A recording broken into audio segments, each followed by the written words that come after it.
Philippe. Alors Jean Lacroix, président de Réseau Environnement et de l'Association québécoise pour la maîtrise de l'énergie, et Philippe Bourque, directeur du réseau national des conseils régionaux de l'environnement. Donc je suis en compagnie de ces deux personnes qui sont nos mentors dans CAP-COP 22. Juste prendre quelques informations sur votre participation et sur comment vous avez réussi à accompagner l'équipe lors de cette aventure. Jean? Oui, écoutez, Bachir, vous le savez, est un convaincu convaincant. Il a fait partie de la raison pourquoi on est ici aujourd'hui. On avait une raison d'être ici, c'est qu'on voulait faire évaluer la possibilité de faire des ententes commerciales bilatérales entre le Maroc et le Québec. On avait des entrepreneurs avec nous dans CAP-COP 22 extraordinaires. J'en sors ravi. Plein d'ambition, plein de volonté, plein de belles capacités pour développer cette collaboration. Et là, j'étais hâte d'être au Québec pour revenir avec des contrats. Et toi, Philippe? Écoute, moi, j'ai pas vraiment l'impression que c'est moi qui ai apporté plus que ce que j'ai reçu de ma participation. Ça a été intuitif, ça a été de la participation d'égal à égal, mais surtout, j'ai énormément saisi tout le potentiel de cette génération-là qui pousse, que vous avez réunie et qui, visiblement, va faire de grandes choses parce qu'elle sait comment s'entourer, comment ouvrir les portes. Elle est imaginative dans les approches qu'elle veut faire et franchement, c'est très, très stimulant pour nous qui faisons ce travail-là un peu de chaque jour, mais qui cherchons aussi à s'inspirer de ce qui se fait de mieux. Puis, une longue vie à des belles initiatives comme la vôtre. Merci. Ben, écoute, nous, on est là depuis 2 semaines. Vous avez passé la 2e semaine avec nous, qui était vraiment la période de CAP-COP 22. C'était sur la 2e semaine. Qu'est-ce que vous en avez tiré principalement? Si vous deviez faire le bilan de cette semaine, quelles sont les choses importantes que vous en avez tirées? Jean? Moi, j'ai retiré personnellement, je cherche toujours à voir cette relève qui fait la différence. Je l'ai trouvée. À mon avis, elle va être un moteur de changement.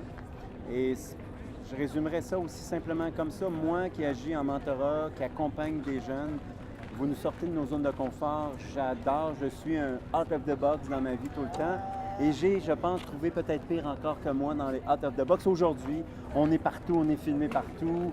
On passe, il se passe, écoutez, c'est surréaliste sous un soleil extraordinaire. C'est pour moi un moment mémorable. C'est toi, Philippe? Écoute, moi, c'est sûr que c'est la 2e fois que je venais à une COP. Je viens pas ici pour les négociations, je viens ici pour ce qui se passe autour, pour parler de changement climatique. Mais finalement, c'est une 3e chose qui a retenu mon attention, c'est le Maroc lui-même. Les personnes que j'ai rencontrées grâce à vous, qui m'ont fait comprendre à quel point ce pays-là est en ébullition. Accueillant. Qui est accueillant, mais en même temps ouvert à la collaboration et un énorme potentiel, justement, de transfert qui s'ouvre vers l'Afrique. Et donc, ça, je pense que c'est une découverte pour moi, puis ça va sans doute amener énormément d'idées qui vont sans doute se concrétiser. Donc un super mot pour le Maroc.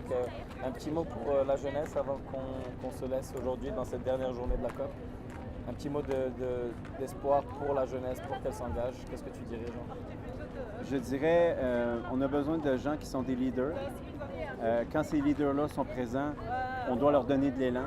Nous avons une responsabilité, Philippe et moi, et les gens du Québec, de vous ouvrir les portes. Nous allons nous organiser pour que les portes s'ouvrent. Vous allez être capable de rentrer parce que c'est pas tout pour ça. Donc, écoute, j'ai beaucoup d'espoir de penser que vous avez, comme vous avez toujours souhaité, être là, nous remplacer, faire les choses autrement. Et je retiens quelque chose à toi, Bachir, qui dit toujours, nous sommes nés dans le développement durable, nous sommes nés dans un modèle d'affaires, dans une manière de faire dont vous essayez de rattraper alors que nous, c'est naturel. Je dirais, c'est comme Obélix, c'est la potion magique. Moi, ce que je dirais, c'est que justement, je regarde la jeunesse et j'ai l'impression qu'elle attend.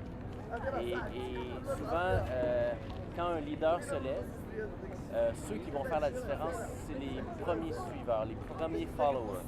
Ceux qui vont se lever, qui vous regardent, c'est eux qui vont entraîner le mouvement. Et donc, c'est à eux que j'envoie le message en disant, maintenant, c'est à vous de vous lever et vous allez voir à quel point, tout à coup, le mouvement va s'enclencher.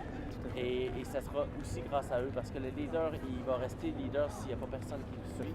Et là, l'opportunité est là. Et communiquer avec Capcom 22. Exact. Ces leaders-là, on les veut autour. Ouais. En tout cas, merci beaucoup pour votre support, C'est un votre plaisir, soutien, Bachir. d'avoir échangé avec tous les jeunes de la délégation. On était très contents de vous avoir tout au long de cette semaine.